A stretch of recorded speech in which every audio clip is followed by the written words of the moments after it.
What's going on, everybody? Are we live now? I think we're live. That's what I believe. What's up? I'm Zach, and that's Gavin from the Vanguard. We are the surprise moderators. I guess a good way to kick this off would be to go ahead and let the panel kind of roundtable introduce yourselves and maybe give a quick introduction. Obviously, each of you likely needs no introduction to the people tuning into this, but for any new watchers, anybody that we're catching for the first time, if you could maybe give an introduction, shout out about your channel, where people can find you, and what you guys are all about. So if we want to kick it off with Graham. Hello. I do a show called Get Your News On with Ron, and I have a cat that I really like. My show's a political vigilante. I'm on YouTube, or as I like to call it, CIA Tube, since they have demonetized me and pulled videos. I just got a copyright strike for a video I did a year ago. So why don't you go check me out at rockfin.com/Graham Elwood. And of course, you can go to grahamelwood.com for all that. When I typically talk about how I think centrist Democrats are really great, and I like incremental centrism a lot. And I think we don't need a third party. I mean, I think Wall Street, it should be given more power, and that's kind of the stuff I talk about on my show. And I'm a huge fan of the military-industrial complex. I think they're doing great work. Big Biden bro. Yeah, exactly. Biden bro. Yes. Thanks for joining us though, Graham. And we're going to be getting into Rockfin today, obviously, and other alternative ways to get our message out there as lefties or just in general, people with anti-establishment viewpoints. So super excited to chat. And thanks for being here, man. Fiorella, do you want to give a little bit of introduction to yourself and the Convo Couch? Yeah, I am Fiorella Isabel. I am co-host of the Convo Couch with Craig Jardula, who was on the last panel. We talk about everything. We talk about imperialism, corruption in politics, just new deep dives into what's going on with the national security state, the bills that Congress tries to pass without you knowing, like the latest one where they gave money to the police. And we are actually also on the ground. We do a lot of activism ourselves, and we have also been demonetized by YouTube. We are also under their radar. We are also on Rockfin because they don't suppress us. And we want to continue pushing people to new platforms, because at any given moment, all of us will be gone and you will not be able to hear the non-mainstream media propaganda narratives that they're trying to hide. And believe me, they are trying to hide them. We cannot even talk about things like COVID or the vaccines or the Great Reset. We can't talk about these things because you get demonetized. Julian Assange, we can't even talk about him. So thank you for doing this. I appreciate the conversation. Yeah, well, thanks for joining us, and we're excited for this conversation as well. Mr. Ron Placone, do you want to follow that up? Sure. My name is Ron Placone. I am a lover of cats, watcher of hockey, president of the Falling Down the Movie fan club. And you can find me on YouTube at youtube.com/Ron Placone. And I'm at Ron Placone on Twitter and all socials. Hell yeah. Good to see you, Ron. What about you, you, Justin? Do you want to give a little bit of introduction? Sure. You're a little bit newer on the scene to lefty independent media than the rest of these veterans here, but one of the brighter and more exciting voices to emerge in the last year or so. So we'd love to hear about your voice in the takeover and what your plans are for the future. Yeah, no, I appreciate that. Yeah, definitely the newest out of this bunch. And I appreciate everybody on this panel too for helping me, helping to inform me. And, that's what I'm kind of trying to do now. Is kind of pass that on. My show's called The Takeover on YouTube. I need to get on Rockfin because, like Fiorella said, I think that is coming. I think that's definitely coming, and we've seen that starting already. And obviously, what happened with Graham's channel as well. I know Jimmy, you've been demonetized countless times, Ron. So that's definitely something that I'm pretty passionate about, and I think that's something that we need to start exploring new avenues like that. So. Definitely will be getting on that shortly, but yeah, on my show, I just try and have conversations, with people like Richard Wolff, people like Kashama Swan, people actually who are making differences and change on the ground right now. Activists like Ho Washington. I've talked with Ash Kalra about cow care. Just these things, smaller local things as well, that I think is important, and we can make, large amounts of progress locally, probably more so than trying to get Medicare for all right now on a national level. Even though we should still fight for it, obviously, and push the politicians, but we kind of we kind of see the landscape for that. So just trying to have those conversations and advance the discourse and yeah, so that's what we do over at the Takeover. So if anyone wants to go check that out and subscribe, we'll be having a conversation on Wednesday with Kashama Sawant. Oh, fuck yeah, dude. That'll be a great chat, obvious. We'll definitely be tuning into that. And then obviously the man himself, the great and powerful Jimmy Dore. Hi, I'm Jimmy Dore. I'm a Gen Xer YouTuber. And I like to refer to myself as a conspiracy analyst. And I've noticed all the great guests on Justin Jackson's new show, The Takeover. You know who I haven't? I've noticed I haven't been able to get on that show. I don't know what's going on. I must have them blocked on my email or something. That's painful. But so our show, it basically is geared towards getting me an MSNBC contract, and then I'll start calling other people grifters. That's basically what that's what I'm wanting to do for this whole time. And anyway, it's nice to be on YouTube while it lasts because it's going. And I don't know what else we're gonna do, but I've been watching a lot of heist films, and I think that I have a plan, and we should all talk later. Cool. Well, I'm excited to hear that from you, Jimmy. It sounds like you might have some good ideas. We're all gonna make a heist film? Because I'm in. There you go, Ron. Ocean's 11 style bread tube heist film. Exactly. Yeah. To start off, listening. To start off with a good question, though, I think that's really important to discuss. And obviously, you know, I think it's pretty much consensus at this point that these platforms, whether it's YouTube, which most of us are all on, but also, you know, Twitter, Facebook, the rest of these social media platforms, it's kind of the consensus that they constitute the new public square in the digital era. But the speech rights of their users do not fall under the First Amendment and essentially are completely at the whim of the corporations, as we've all experienced. So what are some of the ways that you think we can build a movement to nationalize potentially these key social media companies and speech platforms such as YouTube, or at very least push to regulate them in accordance with the First Amendment? Because, you know, we can have all these other different platforms, but if we don't get to the heart of the issue, then I don't think that there really is a solution in sight. So I was just wondering if you guys have any thoughts on that, and we can open it up to the panel if anyone wants to, you know, immediately jump in. Well, I mean, I'll just say that the fundamental problem, obviously, is the corporate takeover of our government, right? We don't have, I say on my show all the time, your democracy was stolen from you a long time ago. There's no way to vote against Goldman Sachs every election. There's no way to vote against them. So the big problem is the corporate takeover. We don't live in a democracy. We live in an oligarchy. A big part of that, of course, is that they take over the media, right? So they have the media, the billionaire-owned media. There's a handful of billionaires that own all the fucking media, and that's the big problem, right? So whenever someone does a revolution, the first thing they do is they take over the radio and television stations, right? Well, now there's the internet, but they've got us on there too. Google and Facebook control the flow of information, and we can't fight back against that, because when we try to push back against their power of the narrative, they block our channels, they take down our posts, they label us conspiracies. And so the bigger problem, I think all we can do is try to wake people, all I can do is try to wake people up to the corruption of the system, and to let them, no matter who you vote for, you're getting screwed. Joe Biden won't even do the things that he campaigned on. So I think what we have to, if there's any chance to save the United States from sliding into be like Brazil, we have to figure out a way to do direct action on a big scale. And, you know, the problem is the labor in the United States is in bed with the establishment, right? And I mean, look how corrupted the teachers unions are. Look, I mean, it's just amazing. So when the teachers go on strike and they do something, they have to do it against their union leadership at most of the time.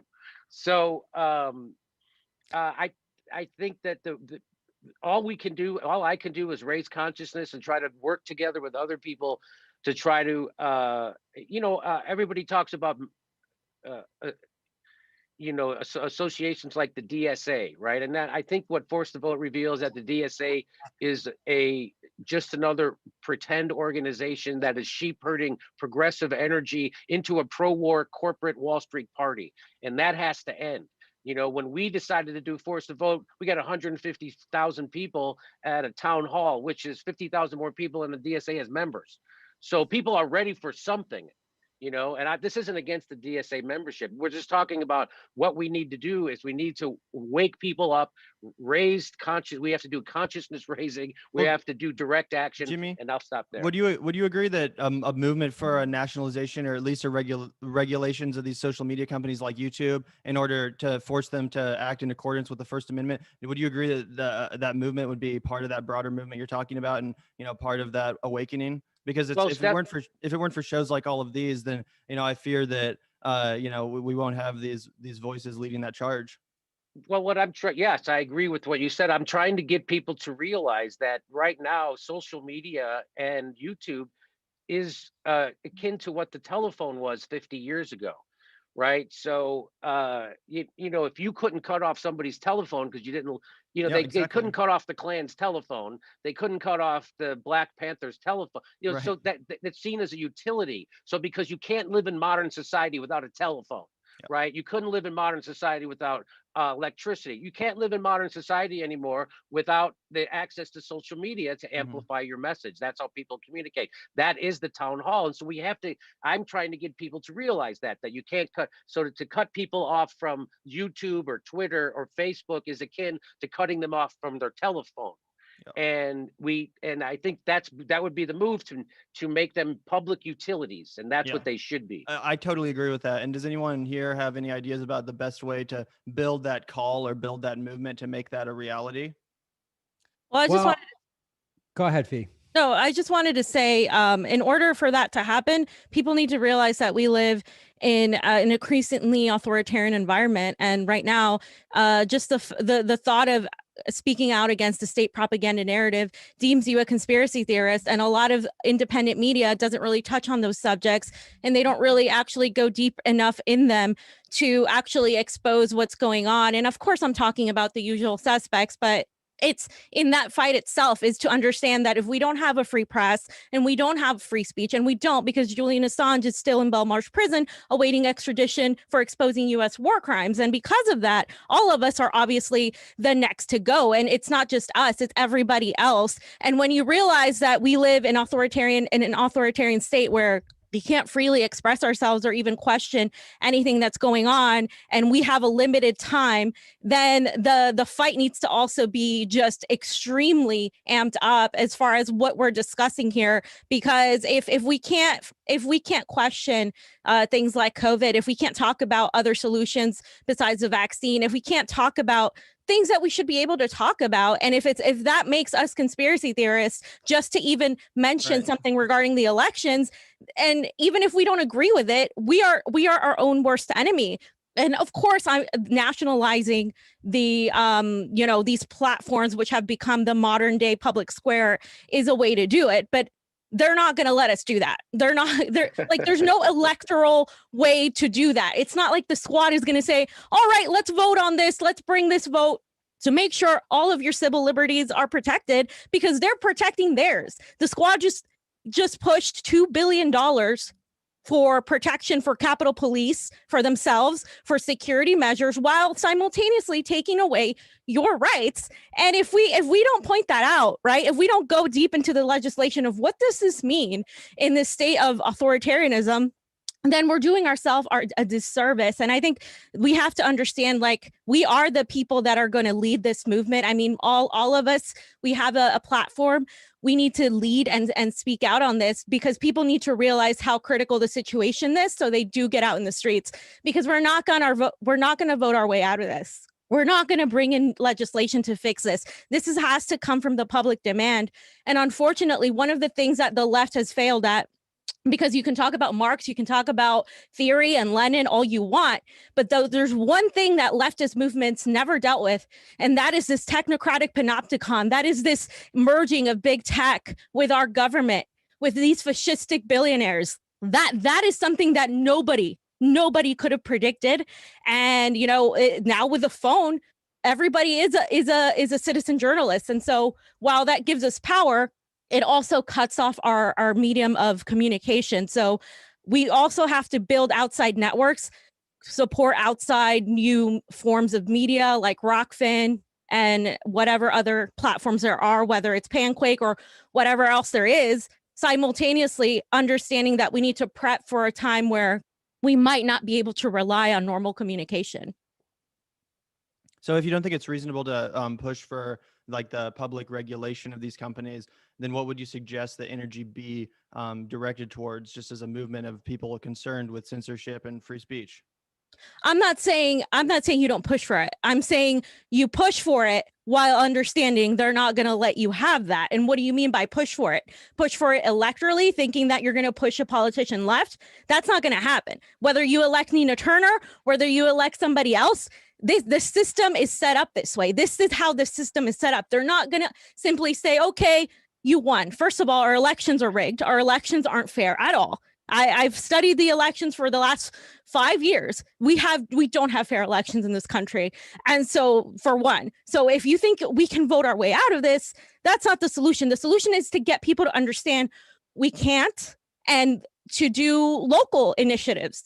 Like, because as Justin pointed out, there's a lot locally going on that you can do that is more feasible and attainable than at a national level. And while you can push for these things, you have to not just push for a politician to do it, because they're also PR managers to the whole system. Like we don't like have these people are PR narrative managers for the actual state agencies. They don't have as much power as we think they do. So it seems hopeless, right? It seems like I'm being a cynical asshole right now. But what I'm trying to tell you is that there is power in people understanding where we are, so then we can move forward through direct action, through mutual aid, through getting out in the streets and demanding the freedom of press. We did a protest where only 70, 60 people showed up. It was great because it was for free speech. It was against censorship. But we need to see people show up in the thousands. And the way to do that is to actually make people understand that if we don't have access to free press, we lose access to our free thought. We lose access to question. We lose access to everything else. And so I think the first thing to do is to actually understand where we're at, understand that we need to move forward through actually creating movements to build change. Change doesn't happen from the legislation out. Change happens from the people pushing the forces through. Change won't come from within the system. Totally agreed. How would you suggest that we, like I said, continue to build that public pressure and movement, Ron? Oh yeah. So, also, I think. Go ahead. Oh, sorry. What was going on? Oh, sorry. No, go ahead, Ron. Oh no, I just looked like Graham had said something a little beforehand. I didn't want to pop over you. Go ahead. Okay. Well, I think that the first thing we need to do, like as far as like, okay, these social media companies becoming utilities, I think that starts at a grassroots level, and it starts by making the internet itself a utility. And that's something that you can act on wherever you live via trying to push for municipal broadband. That's an issue I talk a lot about on my show. It's an issue that I've fought for in 2 different communities. So far, I'm 0 for 2, but I'm not going to give up. You know, I'm still fighting where I live now in San Pedro. And what that does is it takes the internet out of the hands of the big cable companies, because keep in mind, the big cable companies essentially have an organized duopoly. That's why we have shittier internet than many other developed countries, and we pay more for it. If you look around to a lot of different countries, they pay about the equivalent of $25-$30 a month for their internet, and they get way better than what we get. And except for in some parts of the United States, why are they different? Because they already have municipal broadband. You can look at examples in Chattanooga, Tennessee, and Sandy, Oregon, in Charlemont, Massachusetts. It is doable, and it is already happening. So we're at a point now where, there was a point in time where electricity, there was a digital or a divide. It wasn't digital then, but a divide with electricity. And we've gotten a lot better with it. There's actually still places in the United States that are underserved when it comes to electricity, which is hard to imagine. It does exist, but we've come way further than where we were years ago. Well, the same thing needs to happen with the internet now, and that starts at a grassroots level. Going forward from there, what I would like to see happen, and again, this is something that we the people need to come up with and fight for ourselves, is an actual proper digital bill of rights that includes how these social media companies have to behave, that includes net neutrality, that includes municipal broadband and access to the internet. That's a tall glass of water, but again, politicians aren't just going to hand you, a more democratic system. You have to fight for it tooth and nail and go one community at a time if you have to. And, there's even ways that we can do this via a people's legislature. Mike Gravel wrote a book laying out how that is possible. So I think that's the best way forward. That's awesome. And shout out to the great Mike Gravel. Obviously, he's done a lot of innovative work in that respect as far as the people's legislature. I love that idea too. Justin or Graham, do you have anything to add to this conversation? I was just going to say, like, like I agree, like electoral politics. I mean, good luck. I mean, you can try to organize. That's great. I'm not saying no, but the kind of what Fee was saying, and then looking for specific actions like a digital bill of rights that Ram was talking about. I think we got to get more creative. I mean, in terms of like, look what Wall Street Bets did. That was just an unbelievable, that was like one of the most powerful revolutionary acts I've ever seen. And they took $70 billion out of the hands of the oligarchs, and they did it. Nobody got arrested. Nobody got shot with a rubber bullet, no tear gas, no nothing. And so that was a really creative way. But I also really want to touch on Panquake, because, and I don't get any money from them. I've just seen it. I've seen a demo of it recently, and it is going to change everything. That's why there was just a smear piece with me where they misspelled my name and Susie Dawson. It's just some crazy person writing whatever. And it's amazing. It is blockchain, is decentralized, and it is so, and the way they have it set up, because Susie Dawson has people like Bill Binney involved, who's the best cryptographer ever. He's an NSA whistleblower.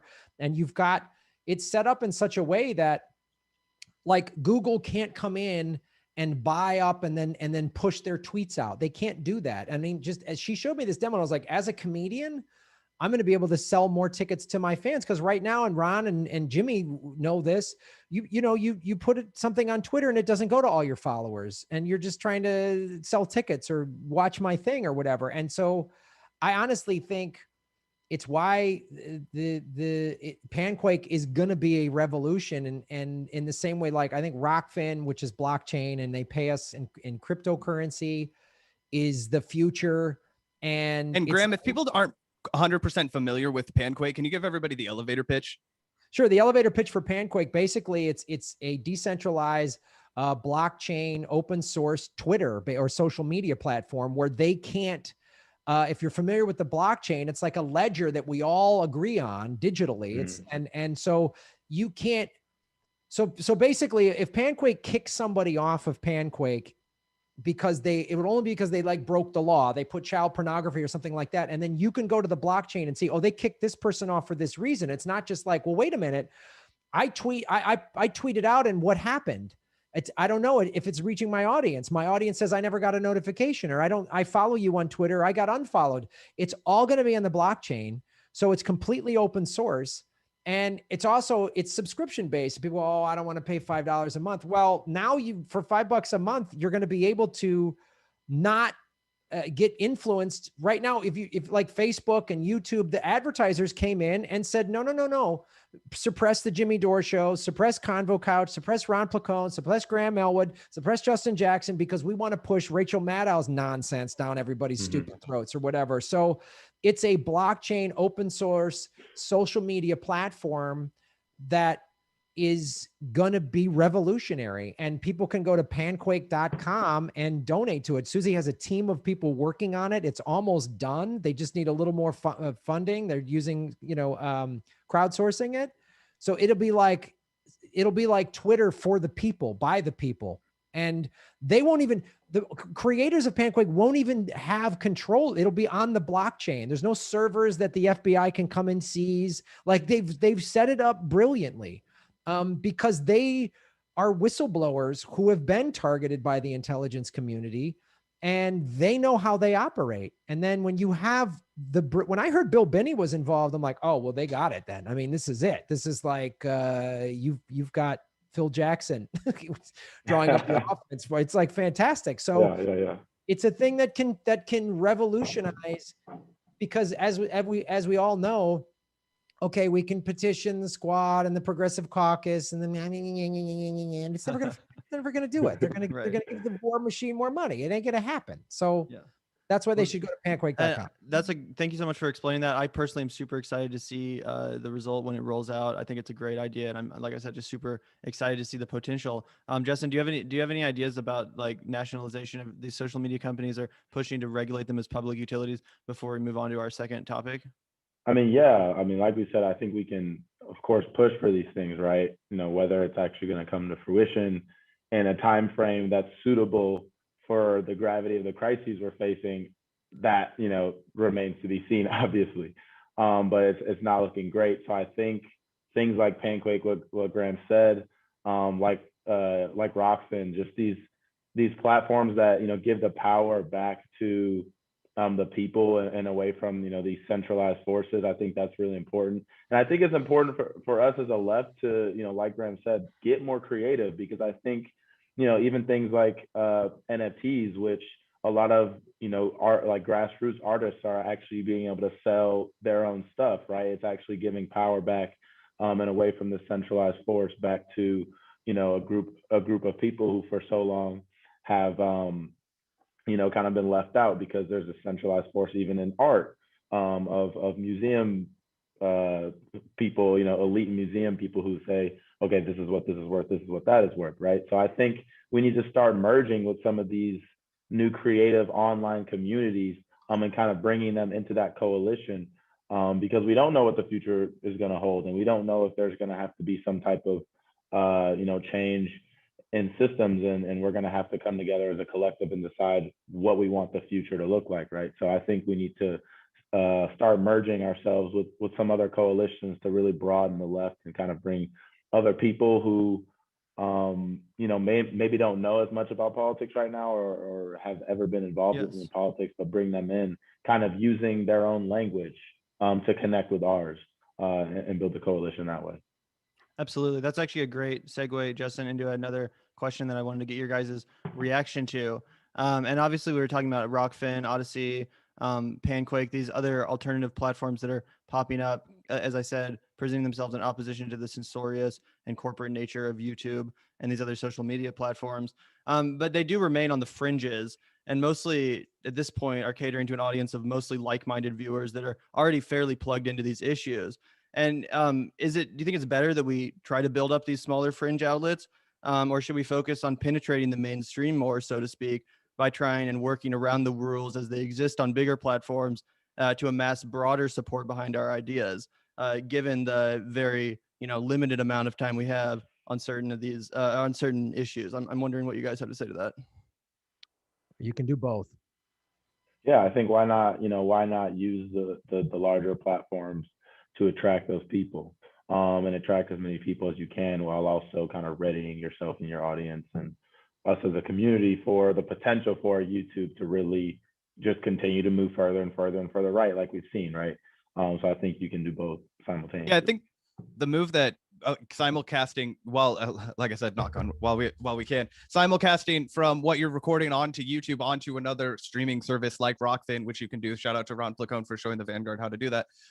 You can now, you know, kind of reach people who, oh, maybe I'm just searching an issue into the search bar in YouTube, like what is going on with X political issue, but then they hear you talking and you're like, yo, if you're interested in this stuff, you can find more content on XYZ platform. I think that's definitely the move. Jimmy, did you have any thoughts on that? No.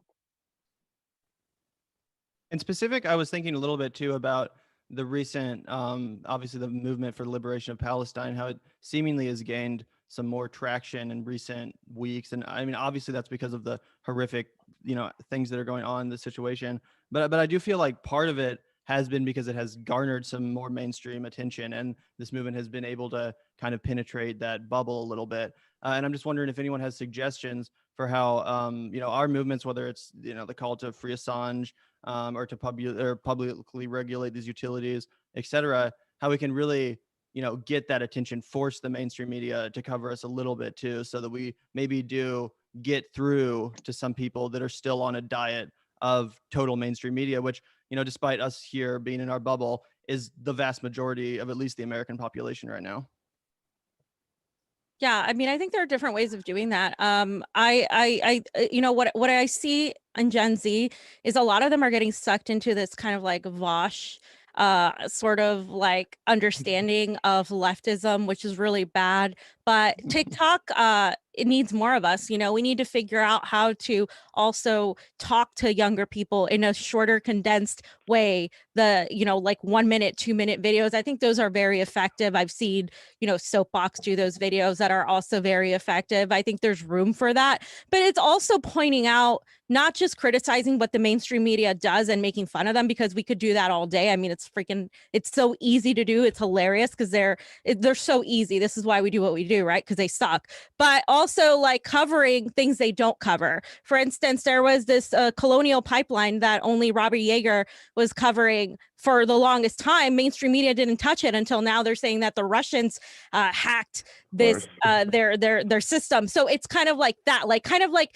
showing them that, hey, with very little money, very little bandwidth, very little everything, we can have people who cover these stories far better and far deeper at a non-superficial level than they can. And I think if we just start doing that, you're pressuring them to cover it, because if it gets enough attention, then they have to cover it. And that's what happened with Palestine. Palestine has been like ravaged by Israel for a long time. And so has Syria, right? And like it barely got any attention. But now we're in an age where everybody has a phone. And younger people are sharing these videos on TikTok and on the internet, and it's getting play. So now it's harder for them to hide this, which is why they're cracking down and censoring everybody. But that's precisely what we need to do, is like continue talking about these issues nonstop to the point where they can't ignore it any longer, to the point where if they ignore it, then they look like the assholes and they have to cover it, which is why they had to cover everything that was happening in Palestine, because the Palestinian people were doing a lot of social media. They were putting it all over the internet. I had them message me, say, hey, can you share this? Can you share this, please? We're getting shut out by you guys as mainstream media. And I'm like, sure. And then more and more of us started sharing it. And guess what? Like, they had to address it. And now everybody knows that Israel is an apartheid state committing genocide on Palestinians, where before we couldn't even say that. You couldn't even remotely even talk about it or indicate it because it was anti-Semitic, right? And now we're talking about, hey, Palestinian people are also Semitic people. So that's how we, I think, move the needle. We cannot stop going after mainstream media, but also we do it better than they do. And we stay on YouTube, we stay on Facebook and Twitter. We don't leave, but simultaneously we build in other areas. We multi-stream, for instance, on YouTube and Rockfin and other platforms. We're going to start doing on Odyssey if we can, and just to get the information out. And I know that people who have been taken off of YouTube pirate stream to their friends' channels, just so people get access to the information, because really at the end of the day, that's what I do. That's why I do what I do, to inform people. It's not for any other reason, really. Like I love what we do, but it's to inform people. It's to get people to open up their minds. And I can't tell you how amazing it is to have somebody message you and say, hey, I used to, believe this, and I was mad at you when you were criticizing the squad like a year and a half ago, but now, like, you're right. Like, and it's like, yes, thank you. And I've seen people say that about Jimmy. I've seen people say that about a lot of us. And it's one of the things that I think shows you that even if you get one person, that is another person that's going to go there and inform somebody else about what they learned from you. Absolutely. Anybody else want to jump in really quick before we wrap? All right. Well, we really appreciate I really appreciate everybody taking the time to do this stream. Obviously, Gavin and I enjoyed being the guest host for this panel. It was super great speaking with everybody.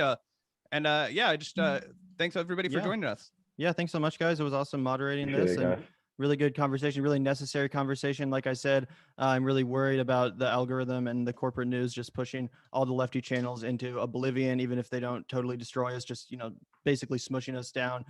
So obviously everyone here is doing amazing work, and anyone watching should definitely support. You got something to say, Jimmy?